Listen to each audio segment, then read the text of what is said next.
যে কোনো বিষয়ে বিএনপি দ্বারা বায়াসড হয়ে যাচ্ছে।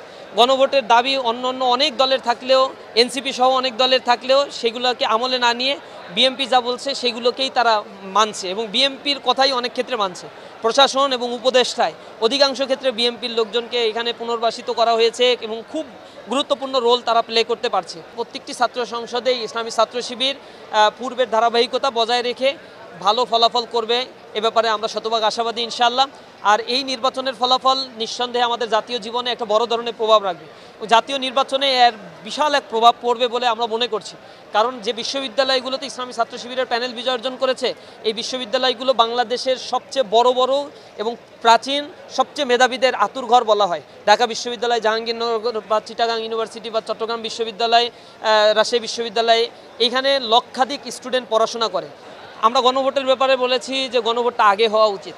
বর্তমান গভর্নমেন্টের যে অবস্থা আমরা দেখতে পাচ্ছি, এই গভর্নমেন্টের অধীনে আইন শৃঙ্খলা রক্ষাকারী বাহিনী নির্বাচনে কতটুকু ফাংশনাল থাকতে পারবে এটা নিয়ে যথেষ্ট সন্দেহের উদ্রেক আমাদের মধ্যে রয়েছে। ইভেন ডিসি, এসপি বদল থেকে শুরু করে নানা ক্ষেত্রে তাদের ব্যাপারে আমরা অভিযোগ শুনতে পাচ্ছি এবং কিছু ক্ষেত্রে এটা আমরা দৃশ্যমানও হয়েছে। সুতরাং এইরকম একটা প্রশাসন, এরকম একটা অবস্থায় সামনে সুষ্ঠু নির্বাচন কিভাবে হবে এইটার ব্যাপারে আমরা সন্দিহান। এবং আমরা বারবার বলছি, উপজেলা নির্বাচন বা ইউনিয়ন পরিষদের নির্বাচন যদি আগে হয়ে যেত তাহলে একটা ট্রায়াল হয়ে যেতে পারতো এখানে। যেহেতু এটা সরকার শোনে নাই, এইটাও দাবি ছিল অন্য দলগুলোর, সেটাও শোনে নাই সরকার, বিএনপির কথা শুনেছে। গণভোটের ব্যাপারে দাবি ছিল যে গণভোটটা অন্তত আগে হলে জনগণ একটু বুঝতে পারতো এই সরকার কতটুকু ক্যাপাবল নির্বাচন করার ক্ষেত্রে।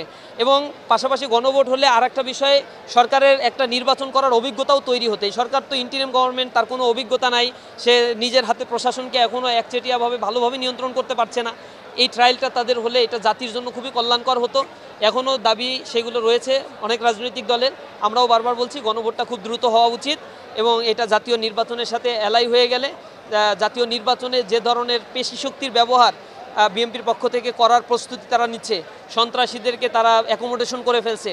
ইতিমধ্যে আপনারা দেখছেন বিএনপির হাতে প্রায় 200-এর কাছাকাছি নিজের দলের নেতাকর্মীকে হত্যা করা হয়েছে এবং বিএনপির নেতাকর্মীরা একজন আরেকজনকে খুন করে ফেলছে। বিএনপির রিমার্কেবল অনেক বড় নেতারাই মানে আন্তঃকন্দলে অথবা সন্ত্রাসীদের হাতে নিহত হয়েছে।